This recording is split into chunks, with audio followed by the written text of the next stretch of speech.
পাচারের আগে 18টি গরু বাজেয়াপ্ত করল পুলিশ। এই গরু পাচারের অভিযোগে গ্রেফতার অভিযুক্ত।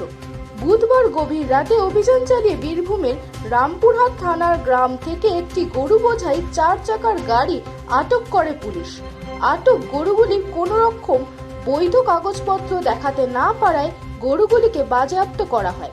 গ্রেফতার করা হয়েছে এক গরু পাচারকারীকেও।